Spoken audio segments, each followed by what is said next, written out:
হাসিনা পালায় না মানে কি? ও বারে বারে পালায়। ও তো পালাবেই, ওর জন্ম হয়েছে পালানোর জন্য। এবং ওর পিতাও তো পালিয়েছিল, শুধু ও কেন পালাবে? ওর পিতা কি 71-এ পাকিস্তান আর্মির কাছে সারেন্ডার করে নাই? সারা বাংলাদেশের জনগণকে রেখে শেখ মুজিব পাকিস্তান সেনাবাহিনীর কাছে আত্মসমর্পণ করেছে।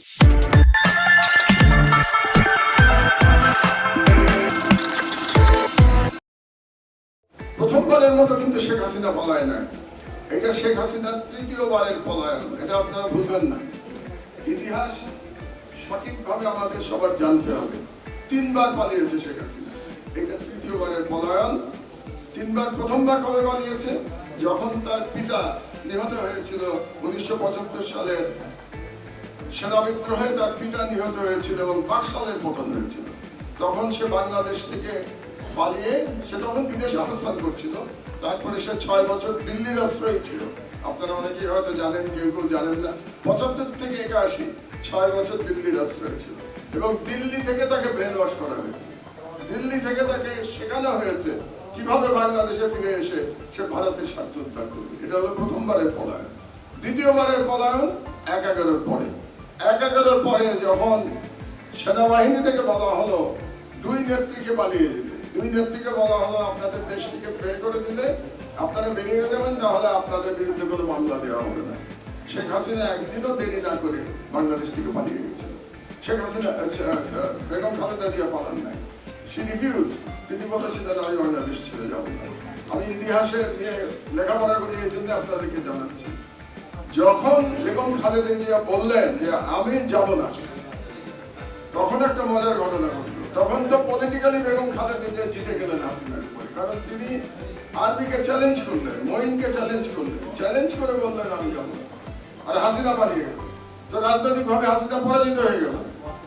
তখন মারা গেছেন ভদ্রলোক, সাংবাদিক ABM মুসা, আপনারা নাম শুনেছেন নিশ্চয়ই। ABM মুসা তো আওয়ামী লীগ, উনি আওয়ামী লীগেরই ছিলেন, উনি শেখ মুজিবুর রহমানের MP ছিলেন 73 সালে।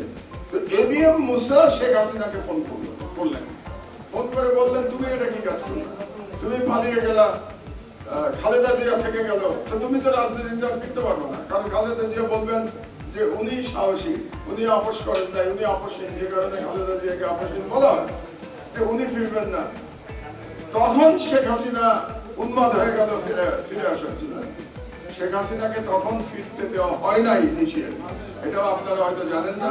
এই কারণে তখন হোম মিনিস্টার ছিল ইত্তেফাকের মইনুল হোসেন, হোম মিনিস্টার ছিলেন। তিনি রাজি হচ্ছিলেন না শেখ হাসিনাকে ফেরত আনতে। এই কারণে কিন্তু মইনুল হোসেনের প্রতি রাগ শেখ হাসিনার শেষ দিন পর্যন্ত ছিল। এবং আপনারা জানেন মইনুল হোসেনের উপরে কিরকম অত্যাচার করা হয়েছে। এটাও হাসিনার এক ধরনের প্রতিশোধ। হাসিনা যখন ফিরতে পারছিলেন না, তখন হাসিনা ফোন করলেন কাকে? প্রণব ব্যানার্জিকে, প্রণব বাবুকে ফোন করলেন। প্রণব বাবু তখন ভারতের পররাষ্ট্রমন্ত্রী। প্রণব বাবুকে ফোন করে বললেন যে আমাকে তো আসতে দিচ্ছে না, কারণ আমি না আসলে তো রাজনৈতিক ভাবে আমি জিরো হয়ে যাবো, তো বেগম খালেদা জিয়া হিরো হয়ে যাবে। তখন প্রণব মুখার্জি ফোন করলেন মঈনকে, এবং মঈনকে বাধ্য করলেন যাতে শেখ হাসিনাকে ফিরে আসতে পারে। এটা হলো দ্বিতীয় পলায়নের কাহিনী। এবার হলো তৃতীয় পলায়ন। কাজে শেখ হাসিনা যে বলে না হাসিনা পালায় না, হাসিনা পালানোর জন্যই জন্মেছে। হাসিনা পালায় না মানে কি? ও বারে বারে পালায়। ও তো পালাবেই, ওর জন্ম হয়েছে পালানোর জন্য। এবং ওর পিতাও তো পালিয়েছিল, শুধু ও কেন পালাবে? ওর পিতা কি 71-এ পাকিস্তান আর্মির কাছে সারেন্ডার করে নাই? সারা বাংলাদেশের জনগণকে রেখে শেখ মুজিব পাকিস্তান সেনাবাহিনীর কাছে আত্মসমর্পণ করেছিল নিজের জীবন দিয়ে। এবং শেখ মুজিবের পুরো পরিবার নিরাপত্তা পেয়েছিল পাকিস্তান আর্মির কাছে। সুতরাং বাংলাদেশের লোক নিহত হয়েছে, বাংলাদেশের লোক মুক্তিযুদ্ধ করেছে, কিন্তু শেখ মুজিব নিরাপদে ছিল, শেখ মুজিবের পরিবার নিরাপদে ছিল। এটাই হচ্ছে 71 সালের প্রকৃত ইতিহাস। এবার সে পালিয়েছে। আমরা কিন্তু চাই এবার পালিয়ে তাকে বাঁচতে দেওয়া যাবে না, এবার তাকে ফিরিয়ে আনতে হবে, ফিরিয়ে তার বিচার করতে হবে। আমি জানি না আপনারা কতজন আমার দেশ পড়েন প্রতিদিন। আমার দেশে গত কয়েকদিনে যে স্টোরিগুলি, আমাদের লিড স্টোরিগুলি গেছে, তার মধ্যে 3টা স্টোরির কথা আমি একটু আপনাদেরকে বলতে চাই। একটি স্টোরি হলো, প্রথম যেদিন আমাদের পত্রিকা বেরোলো, সেদিন আমাদের লিড নিউজ ছিল যে শেখ হাসিনা ভারতকে বলেছিল বাংলাদেশ অ্যাটাক করবার জন্য, ঢাকা অ্যাটাক করতে বলেছিল শেখ হাসিনা। তাহলে সে প্রধানমন্ত্রী থাকা অবস্থায় আরেকটা বিদেশি শক্তিকে বলছে বাংলাদেশে আক্রমণ চালানোর জন্য।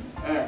দুই, ইলিয়াস আলীকে যে গুম করে হত্যা করা হয়েছে এর ডাইরেক্ট নির্দেশদাতা শেখ হাসিনা। কারণ যখন ইলিয়াস আলীকে কিডন্যাপ করা হয়েছে হাসিনার নির্দেশে, এবং র্যাব যখন তাকে হত্যার জন্য পারমিশন চাইলো, এই পারমিশন দিয়েছে শেখ হাসিনা। দ্বিতীয় স্টোরি। আর থার্ড স্টোরি, এই যে হেলিকপ্টার থেকে যে স্নাইপারে গুলি করা হয়েছে এর পুরো প্ল্যানিং করেছে তৎকালীন র্যাবের ডিজি এবং পারমিশন দিয়েছে শেখ হাসিনা।